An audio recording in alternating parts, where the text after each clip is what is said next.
Welcome to the Room Podcast.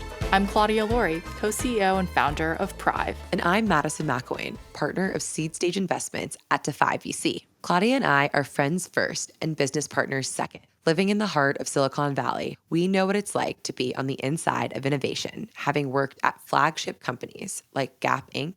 and Uber. Now, in our roles as a founder and a funder, we're changing the face of technology through our mission to bring more people into the room where it happens. With past guests such as Shashir Mehrotra of Coda, Michelle Zatlin of Cloudflare, and Grammy Award-winning Sierra, our past guests' companies are currently valued at over $73 billion. If you're a first-time founder or emerging funder who wants tactical insights into starting a company, venture capital funding, hiring, and more, this is the podcast for you. If you're new here, follow us wherever you listen to podcasts. If you're interested in our weekly episode recap, be sure to subscribe to our newsletter, which you can find at theroompodcast.com. Before we dive into this week's eye-opening episode, we have a short message from our sponsors. Support for The Room comes from Silicon Valley Bank. What's next? What if? Now what? Silicon Valley Bank understands these questions can keep founders up at night, like Claudia. For over 35 years, Silicon Valley Bank has helped high-growth companies through scalable financial solutions, plus insights and expertise that many other banks just can't. Which could be why 50% of US-based venture-backed tech and life science companies bank with SVB. Learn more at svb.com/next. Silicon Valley Bank, built for what's next. Cooley is a global law firm built around startups and venture capital. Since forming the first institutional venture fund in Silicon Valley, Cooley has formed more venture capital funds than any other law firm in the world. The firm has 60-plus years working with VCs, helping form managed funds, make investments, and to handle the myriad of issues that arise through a fund's lifetime. Learn more about the firm at Cooley.com and also at CooleyGo.com, Cooley's award-winning free legal resource for startups. Welcome back to another episode of The Room Podcast. Today, we sit down with Naomi Shah, founder and CEO of Meet Cute. Meet Cute is an entertainment company with the largest library of scripted rom-coms in the world, alongside the biggest global creative network for writers, actors, and directors. Naomi wasn't always set to be the queen of digital-first romantic comedies. She grew up in Portland watching her parents work together by leading a successful software company. She stayed on the West Coast for undergrad, finding herself at Stanford, where she majored in mechanical engineering. Through a twist of corporate recruiting, Naomi landed at Goldman Sachs on the training floor before ultimately joining Union Square Ventures as a member of the investment team. It was USV's own conference rooms where the idea for Meet Cute was born and created. Today, Naomi is recognized by Forbes 30 Under 30 and has raised funding from prominent investors, including USV, Lair Hippo, and Advancit, all in an effort to bring 21st century technology to the sector, which was made popular by movies titled You've Got Mail. In today's episode of the Room Podcast, we explore insights and themes such as turning an investment thesis into a company, the quote, girl boss trope and what it means for founders today, and the future of the romance genre. Let's open the door. Naomi, thank you so much for joining us today in the room. Of course. I'm so happy to be here. We always like to start at the beginning with our guests and are curious about where you grew up and how that has shaped your view of the world. I'm from Portland, Oregon, and I love visiting and going back home because it is one of the most laid back and relaxing cities, in my opinion. But I would say growing up, I spent a lot of time outdoors, and that's something that a lot of people in Portland are very fond of. And I think it's a value that I've realized not every city is able to participate in. And then the other thing is that I think there are a lot of people who really focus on a craft or a passion project and oftentimes leave their mainstream careers, so to speak, to pursue those. And I grew up seeing a lot of local artists and musicians and graphic designers and people in our community that had really quote unquote well-established jobs and then put that aside to pursue something that was really meaningful to them. I think about it as a very Portland attribute, which is not necessarily following on a very well-tread path, but creating your own path and what that looks like. And so I definitely didn't think about all this when I was a kid growing up, but now that I'm older and can look back, that was a pretty cool way to grow up and see people pursue their dreams. As a fellow Pacific Northwesterner growing up in Seattle, I don't think you're aware as much at how unique of a place it is when you live there. But then going to school down in California for you or New Hampshire for me, you just realize how there is a much more laid back culture that for people who like us who maybe would qualify as a bit more intense, or I don't know, on myself, I'll say high strung. That was actually like a really healthy environment to have outside my doorstep. I agree. It gives you the space to explore in a way that maybe other cities might not encourage as much. Claudia, on the total opposite side, you're a New Yorker through and through now. I didn't know that. Yeah, now in San Francisco, so I'm now like taking hikes, enjoying the weather, but yes, a bit of a different backdrop. Drinking the Kool-Aid, Claudia likes nature with the shower. I am the same way. Yes, exactly. Even being from Here, when I say spending time outdoors, I definitely am not intense in camping. I just like going on hikes. Same. Okay, we're all on the same page here. But in that vein of early identity and things that resonate when you were either a young kid or growing up, did you always think that you were going to become a founder? Not really, but I think that from a young age, I saw both my parents founding a company. They actually co-founded a company together where my mom was the president and my dad was the VP. And he would always joke that she was the boss of him both at home and at work, which is a hilarious little anecdote. But I saw them working on this company for most of my childhood, and it really did set the tone for me. I always wanted to be working on something that felt new and innovative rather than something that was like already established and already had a place in society. I had some values that I think led me into founding, but I never had that idea when I was younger that was like, this is the thing I'm going to found. And there are people that come to college with that mentality. And I honestly was a little bit taken aback by how many people at Stanford were like, oh, I know what I'm going to found, and kind of came into college with that thinking, because I never really felt like that strong of a pull to it until I had the idea. And then I was like, okay, now I can see the path that my parents took. That idea moment is such an important one. And it's been interesting to watch the over 50 people we've now spoken to and ask the same question almost every time, where it's honestly half and half. The latter of what you mentioned of, yep, I had this idea, I knew I was going to build it, and it is what I did, versus the finding your way into the passion and what becomes what is now Meet Cute. And we're excited to touch on that a bit more. You mentioned Stanford. You went to Stanford for undergrad, mechanical engineering. How did that degree specifically translate into some of your early work experiences, more so on the finance side at Goldman Sachs and ultimately Union Square Ventures? It is a very unique path, and people often look at my resume and they're like, okay, what connects the dots here? I actually went into Stanford thinking I was going to be a surgeon. A lot of people, I think, start pre-med and then move out of that path, realizing that they don't want to spend 8 to 10 years in school. But mechanical engineering at Stanford is a very unique program where it's actually a lot more hands-on rather than theoretical. So they split the program 50-50, where half of the time that you are in classes, you're actually building with your hands. And there was something really interesting and unique about that to me, where so much of today is digital and it's software. And I really liked the ability to have an idea and take it from idea phase to prototyping to actually building and then to marketing and finding a place for it in people's lives. And the combination of the Stanford Design School and like de-thinking, which is a very hot word now, and this mechanical engineering program kind of showed me the path that a lot of different products, whether they're software or hardware, needed to take to get from idea into market. And so I saw it as a very entrepreneurial major. A lot of people in the mechanical engineering program end up going into academia and getting PhDs.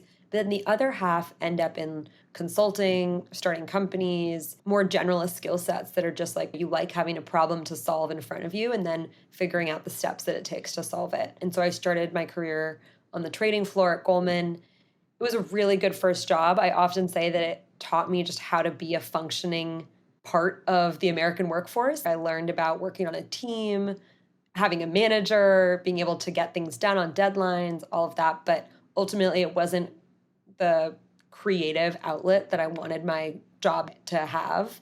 And Union Square Ventures was a really cool middle ground between working with early stage founders who were building these really creative endeavors. And it does take a lot of creativity to found a company, and the finance side of it, like making decisions around it that pulled from experiences that I had at Goldman and before that from that engineering thinking. And so pulling all of that together, USV was a really cool opportunity for me to mix the left side of my brain with the right side of my brain in investing. It's cool to hear from your take where that thread is and how the dots were connected. And I think it's interesting how so many founders do have a very orthogonal in many ways on paper early start to their career, whether it's at an investment bank or at a big tech company or in politics, and then how kind of the interests weave into their ultimate aha moment. And so I'd love to double click a little bit more. So it's 2019, you're investing full time in entrepreneurs with USV. Walk us through the initial aha moment for when you said, hey, I think this should exist in the world. I think I'm going to start Meet Cute. Great question. It definitely stemmed from an area that I was investigating quite closely at USV, which was media and entertainment. And a lot of venture capital firms don't necessarily have a thesis around media and entertainment, but USV did have a thesis around well-being and wellness.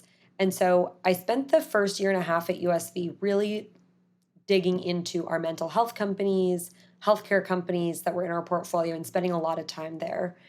And something that we realized is that what people do for fun really does impact your well-being, whether it's what book you're reading, the podcast you're listening to, the concerts you're going to, where you're traveling to, the movies and TV shows that you're watching. And so bringing that entertainment angle into our well-being thesis was something that I was like, this feels like a cool area for me to start exploring and to see if there is an investment possibility for USV in media and entertainment under our well-being umbrella, that thesis that we already had. So I started looking for this company, right? I was like, these are the things that I think it'll have as the business model. And a couple of those were very rapid production and very consistent production, because we see how TikTok and Instagram are so immediate and everyday for people. And we thought, what would happen if you took the traditional entertainment model for TV and film and brought it down into the accessibility of Instagram and TikTok?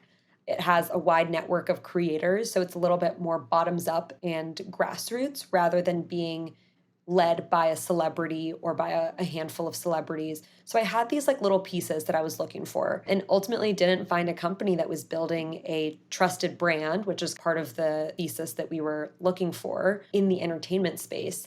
And I love romantic comedies, and that's a genre that I feel like people want more of and need more of, especially today when there's so much negativity in the world. And so we thought, let's build a brand with really consistent production values and a wide network of creators, and change the genre and own the genre of rom-coms for young audiences in a way that no one has done before. So 2019, I basically had two jobs for about 6 months. I was both full-time investing and starting to like build out the business model so that in case the company did come along, I would be able to identify it and say, that's the one, let's go invest in that. And then I think around October or November later in that year, a couple of the partners at USV sat me down and were like, have you ever thought about founding a company? Because if you spin this out and build this, we think you'd make a great founder and we'll back you in your seed round. And so very unique founding story. I had a lot of early trust with our seed investors who were USV and Advanced Capital. And it was such a unique opportunity to go from VC into founding, which normally you hear the other path happening a lot more. I think this is probably one of our first stories where an investor basically birthed an idea out of their previous role and had their former employer become partners in that journey. Super cool. And when you were saying that there's actually just so much negativity in media and content these days, that really struck a chord, because I feel like after a long day as a founder, sometimes you just want something a little bit more lighthearted, and I have not seen anything like that. So with that, I'd want to dig a little bit more into Meet Cute, your product, what you're delivering to your audience. So in a few words, what is Meet Cute? We are a rom-com incubator. And the reason I say that is because we touch a bunch of different mediums, audio, written, video, short form video, long form video. And we really are building an entertainment brand in romantic comedies. So instead of being just a podcast or just a social media company, we're taking the IP incubator that we've created, which has led to about 400 romantic comedies, and we're stacking on top of that all these layers of different formats and different mediums that people all over the world can access through very known digital channels, whether it's Apple Podcasts and Spotify, Instagram and TikTok, our website and Substack, like more written content. And we really want to just own every single channel possible in romantic comedies and be that authority across all of those channels. So for our listeners who are fellow podcast fans looking for interesting content, Cute is definitely something they should check out. But I'm curious, what is your favorite Meet Cute series that you've done yet? My favorite one is called Extracurricular. The 400 stories that we've created are all original, scripted, and owned IP. Extracurricular was actually one of our series that we released about a year ago as a 3-part series. And we loved the story so much. It has original music in it. It takes place like a high school band, all the social dynamics that happen in a high school. And we loved that series so much that we expanded it into a 6-part series. So it's a 90-minute show now. So the old model of Meet Cute Entertainment was quick 15-minute rom-coms. So you got the beginning, middle, and end in 15 minutes. But our listeners wanted longer content. They wanted to hang out with our characters for more time.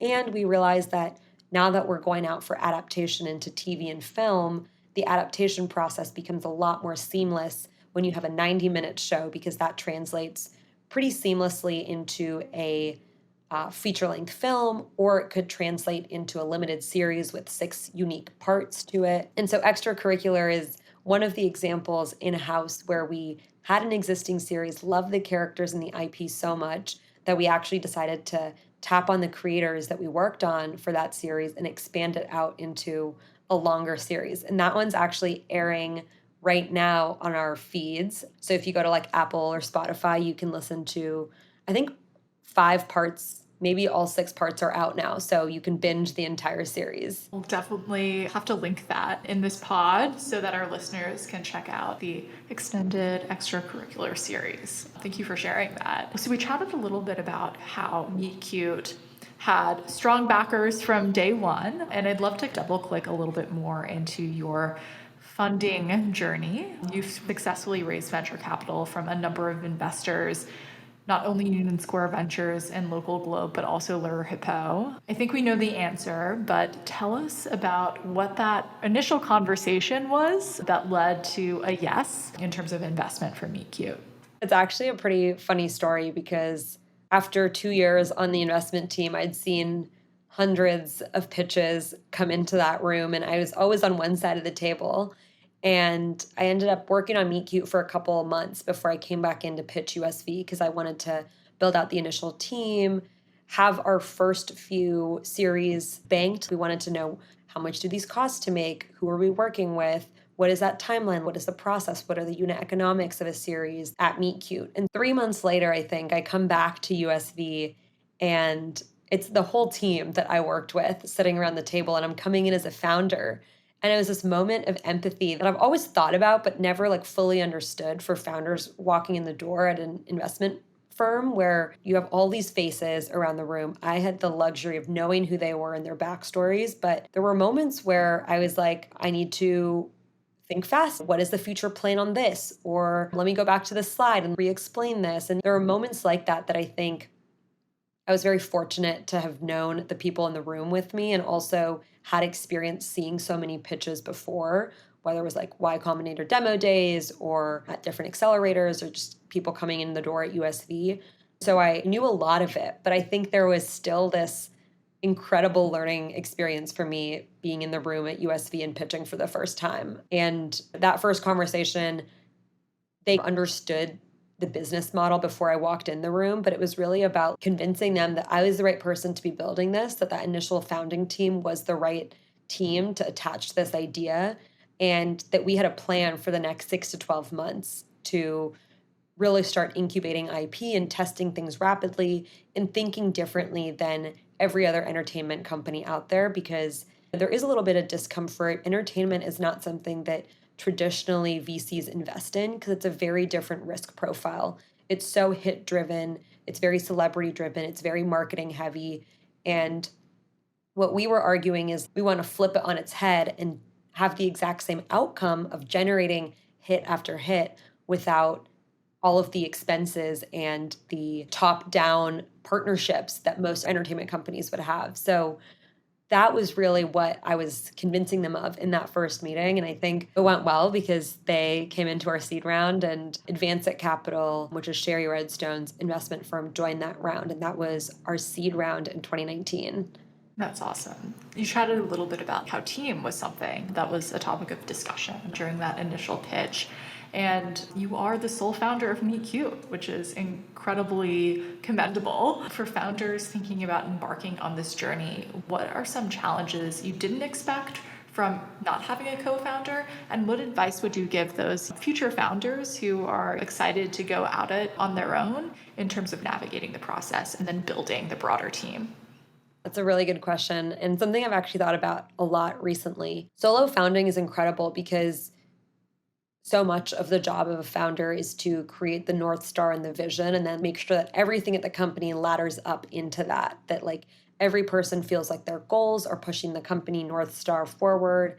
Every person feels like their day-to-day job is very in line with the company mission and the goals. And so being able to set that and be really clear about it is something that I was very fortunate to have the space to create and to articulate that the way that I thought made sense and aligned with what our investors wanted and aligned with what the team wanted to be building. And so there's a lot of benefits, because I know that a lot of early stage founders, especially, there could be some tension, there could be conflict, and we've seen that happen. And that's not a bad thing. Like, I think that to a certain extent, some of that is really healthy at an early stage company. In terms of like advice that I would give, though, I think there is a benefit to, if early on it makes sense to look for a founder, what things to look for in someone, that as we expand the team, what are things that I no longer have the bandwidth to take on that someone else can own and do really well. So for me, it was a really cool experience to be a solo founder. I've done a good job of surrounding myself with people who act as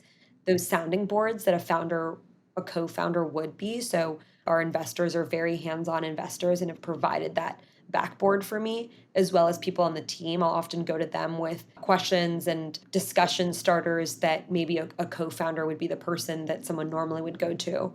There's so much happening in the founder psychology, both in the pop culture zeitgeist, but then also just at the individual person level. And I think what I heard you say there is having the right people in the room, whether it be a co-founder, whether it be your investors, your team, your advisors.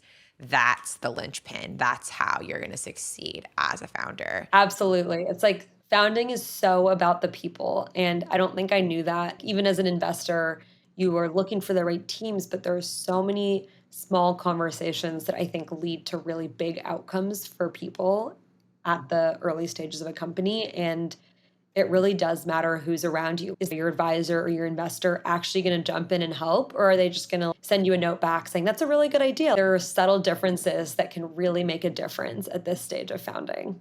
One identity component to being a founder sometimes is associated to being a female founder. And this is something we've talked about offline before, but it's a bit of a pet peeve of mine to put female in front of founder. It kind of almost discounts a little bit the founder moment that you have. I'm curious about how you think about reconciling your identity as a woman that you're proud of and proud to amplify an underrepresented group within the ecosystem, with also just wanting to be known for what you are, which is a founder. Curious your thoughts, Naomi, and then also yours, Claudia, because it's something you wrestle with too. Yeah, I'm excited to hear Claudia's take on it too. So, as I mentioned, growing up, I saw my mom as the president of a software company. And that was something that was so ingrained in my brain that, like, she was the president and people reported into her, and she went to all these conferences and all of these fairs and, like, was the face of the company. And it never really occurred to me, like, that a woman couldn't be a founder, that like a woman couldn't be the head of an organization. So fast forward to college and post-college, the girl boss became a really big trope and a really big archetype, which is awesome. But I think it put a lot of emphasis on the girl and not the boss. There are so many different styles of leadership. Some leaders are quiet, some leaders are louder, some leaders are persuasive, others like need other people to persuade. There's so many different styles of leadership. And in my fundraising experience, I met 50 to 60 different partners at these different firms. And there were definitely a couple conversations where I realized that people just wanted to invest in someone that didn't look or sound like other people in their portfolio because it was a point of contention in their group or in their partnership or whatever it was, where it's like I was very certain that the idea that I was building on and the company that I was building had merit on its own. And so I wanted to be recognized and invested in, quite frankly, for that idea that we were building rather than for what I looked like or what I sounded like. And I know it's like a sensitive topic, right? Because we do want diversity around the table. We do want inclusion. We do want more women in investing seats. Like you, Madison, we want more female founders. But at the end of the day, the way that we talk about them, it shouldn't be, oh, that's a female founder. To your point, it should be that's a founder, because their idea is just as valuable and important for the ecosystem of both venture capital and startups as their male counterpart. I think that underrepresented is both being a woman, but also being a person of color. Like there are a bunch of different ways that you can be underrepresented in founding. And I never once had the thought that that was the reason that someone would invest in me besides the idea. And I think a lot of it was because I was raised that way, and seeing that other people weren't was definitely jarring to me. And I was like, why are we talking about this? We should be talking about Meet Cute. That really resonates. I think you hit the nail on the head there. Like also grew up like a very strong mother who had her own career and was always the only woman in the room, that I never really thought too much about, oh, I'm female. Is that going to put me at a disadvantage? Can I do this? It wasn't really anything that crossed my mind. But I do agree that I think it always hits you after you go into a pitch, not thinking about gender, not thinking about anything like that. And then someone mentions, oh, we love to support female founders. And like, that's really amazing. But it's always like, oh, yes, okay, got it. I have just been put in that bucket. And the other funny thing is like my co-founder is a guy, and we see ourselves so much as equals on everything that sometimes we've gotten advice of like, it would be better if Claudia, you drove this conversation because the person on the other side of the table is a woman. And it always is so shocking to me because it's just so not part of the day-to-day of us running the business and trying to make it successful. So it's really interesting to see almost A/B testing with certain conversations where my co-founder will have a conversation, I'll have a very similar conversation, the outcomes might be different or the questions that are asked are slightly different. And I think it's definitely something that comes up fundraising more than actually running the business. But there's an interesting double-edged sword there, I think. So resonates a lot. That story that you just said about people saying like, you should speak up more. I think that what's incredible is that you have this amazing partnership with someone and you guys are building something. And so I always think about the main reason that you're in the room with that investor in the first place is what you've built, not because you're a woman. And I think that like sometimes people miss that point. It's almost a gut check on my own investing style because I actually probably have more grace for female founders when they come in and talk to me because I'm like, you've gone through a lot to get in this room. So I actually am going to give you a second turn. I hesitate to say that on air a little bit, and I don't mean to say I'm biased against men, but I do just think because I know how hard it can be, there is an extra turn of grace. And I'm not necessarily sure that's a bad thing, but at the same time, trying to walk into a room and truly treat everyone on an equal playing field, I think is what any person who is underrepresented in a setting truly wants. No one actually really wants special treatment here. We just want an equal opportunity. And so how do we think about showing up as investors, showing up as founders in a space where it's not about a box check, it's not about giving someone more, it's about how do we make this equal and what does that look like at scale?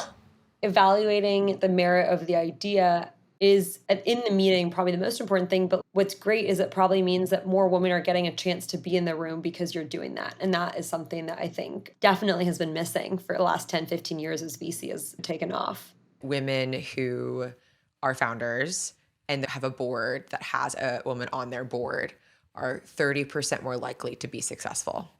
And I think success was defined as an exit or returning capital to their investors. Crazy number. And I can link that study here, honestly, if people are curious. But to me, what I took away from that number is that it isn't actually enough of an ecosystem shift to give women or people of color money. You have to also create an ecosystem of support around them. And oftentimes that ecosystem of support requires people who understand your lived experience and can speak into that when you're going through a moment of crisis or when you're going through a moment of questions. And I have felt that too as an investor of how I can show up for our founders. There is a lot of value in having more female investors that are bringing more founders who are women into the room. And then it's about treating them as founders and not glorifying the fact that they're women, but glorifying the fact that they're working on a really hard problem and they have a lot of things going on. And that is what's respectable. I think it's such a subtle, nuanced piece. And I think sometimes, like in the news and in the media, it feels really black and white, where it's like if you say something, it means you're in this camp or in this camp. I can tell that all three of us think about it very similarly, where we want women to have opportunities that are equal to their male counterparts. And we know that women being on boards and founding will lead to more value for society. But it's a very subtle difference in the way that we just talk about it that I think changes the power dynamic in a room, where you're no longer just the female founder in the room. You're like, you can take center stage. You're the founder. And I think it's so nuanced, but I love that we're talking about this because I don't think it sees the light of day enough as a topic. I agree. Thank you for sharing your thoughts and both of your experiences in this ecosystem. And I'm grateful to have this productive dialogue. Hopefully this kind of shows the lack of isolation and the similarity sometimes. Changing the topic slightly, because this is a question that I'm dying to ask you, Naomi. What is your favorite traditional rom-com moment? Could be a movie, could be a TV show. I'm a Nora Ephron stan. Where would you put one of your favorites? Big Nora Ephron stan. Bend It Like Beckham was probably the most pivotal rom-com for me when I was younger, because I was actually a massive tomboy. And I have an older brother, and he's 2.5 years older than me, and I wore all his hand-me-downs. I loved Pokemon. I just ran around outside with my brother. And then Bend It Like Beckham, I watched that probably as like a preteen, probably at a sleepover birthday party somewhere. And it showed me that a romantic comedy around a tomboy was so relatable to me, and that I loved the genre because I saw myself in the characters in that movie. Like both of those characters were tomboys that were main heroines of a rom-com. And I think the pivotal moment for me where I was like, yeah, you don't have to fit into any archetype. You can be as boyish or as not feminine, and you can still be the main character. And so I love that story. I also played soccer growing up. And so any sports rom-com, sign me up. I used to watch a lot of black and white movies, funnily enough, with my dad, like a ton of classic films. So I would have to say that I always loved, and not, this is like less of a rom-com, but I always loved the romantic moments in basically every Hitchcock movie. I would say that, and then any Audrey Hepburn movie, of course. Mine was probably The Prince and Me. I saw it in theaters. I love that movie. It's like secretly my dream is to magically have met an undercover prince on college campus. Always a great time. Oh, the other less niche one for me was definitely The Princess Diaries. Just needed to throw that out there. Would give my firstborn child for the third movie of that. I recently rewatched Princess Diaries, and it's so good. And also, we all live in San Francisco. Like the homage to all these SF places is so perfect. My runner-up is probably Pride and Prejudice, which people often are like, is that a rom-com in like the traditional sense? And I think it is because it's hilarious. But I just love the trope of really smart woman and people underestimating her. And then she just punches up. Anne Hathaway is just a legend among legends, indeed. Well, talking a little bit about some traditional rom-com or historical entertainment. As you alluded to earlier, Meet Cute is turning that all on its head and is able to get real-time feedback, not once The Princess Diaries hits theaters, but almost instantaneously when you publish an episode through podcast or put your content on another social channel to get an indication of whether or not they like, they love, or are obsessed with that content. And just for those who are thinking about the future of entertainment, how has this data-driven approach to storytelling helped to unlock unexpected insights?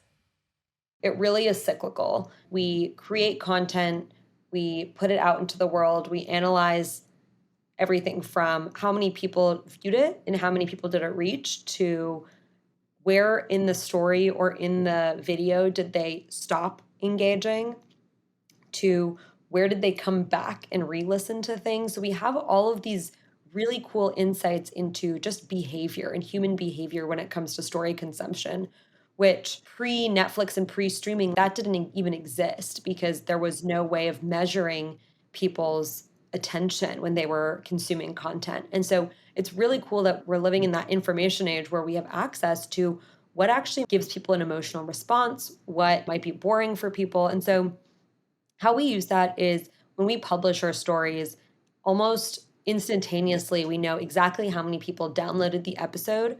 And over the next 7 days, we track very closely what downloads and consumption looks like. And something that we're super proud of is that with our content, we're very close to 100% consumption with all of our stories, which means that people are finishing the entirety of the story. And I think that's really unique to scripted entertainment, especially to rom-coms, because why people watch these stories is that they're waiting for that hit of dopamine at the end, that like happily ever after or happy for now moment that made this genre as bingeable and as accessible as it is. We already are working with so many incredible writers, directors, voice actors that like the creativity in each series is a baseline. It has to be a good story. And then on top of that, we can layer in a lot of that, the insights that we pull out of the data to make sure that we're actually getting better with every story that we release. You're really just getting to know your user base and understanding what they want, because when I finished the last episode of Bridgerton, I was like, I want the next one right now. And they probably knew that when they did that. But I think just understanding what your users want is actually really powerful. And everyone just wants to be understood. People say that they might want one thing, but they might want something entirely different. Sometimes when I ask people, what do you want out of a story? They want to be surprised, and surprising our audiences with just like different types of characters, different settings, things they wouldn't expect.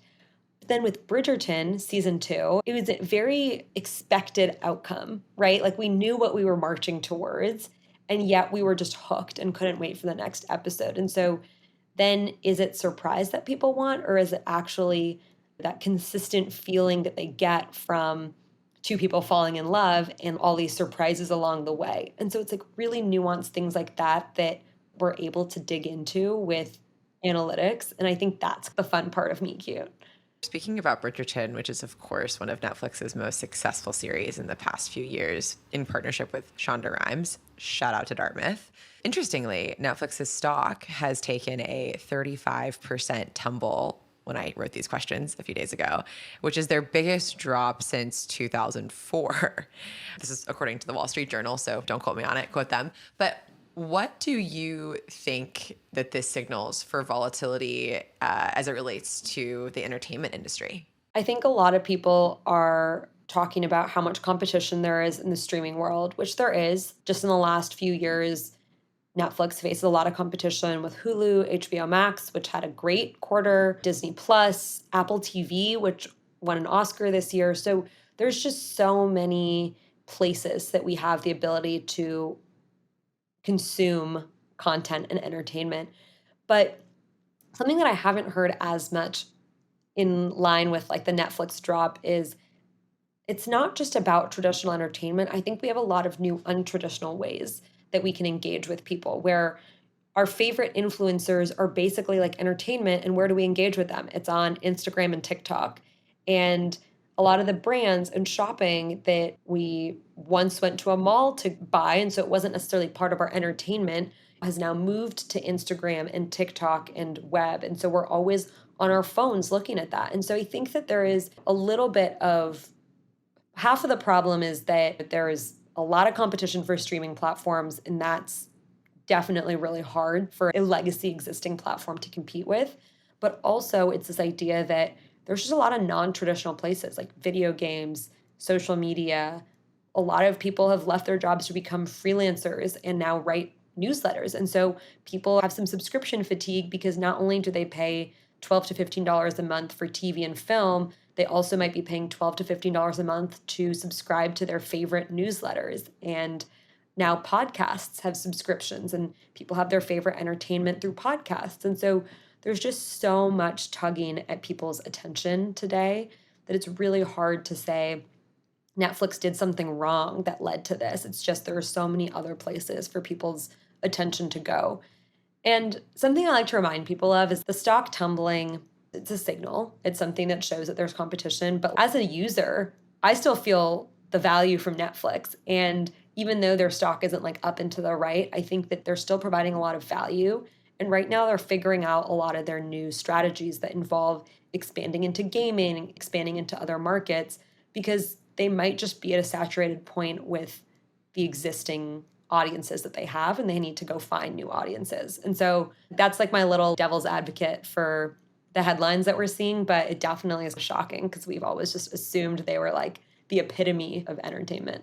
That makes a lot of sense. And I think in the world where like there is a ton of competition in streaming platforms or traditional media, as you mentioned, there's probably a lot of new creative opportunities for folks like Meet Cute. And so with that, would love to ask what's next for you and your team at Meet Cute. To speak to that really directly, something that we're really excited about is we've always loved working with a massive network of creators, and that means writers, voice talent, directors, producers, sound engineers. And we're really using this year to bring more creators into our network. So I mentioned our video strategy is changing, and we're excited to be launching a lot of, I'll call them video vehicles. So they're not necessarily like shows in the way that you have a TV show, but they're really repeatable video packages that people can consume on socials. And we're excited to work with a bunch of really talented creators to bring those to life.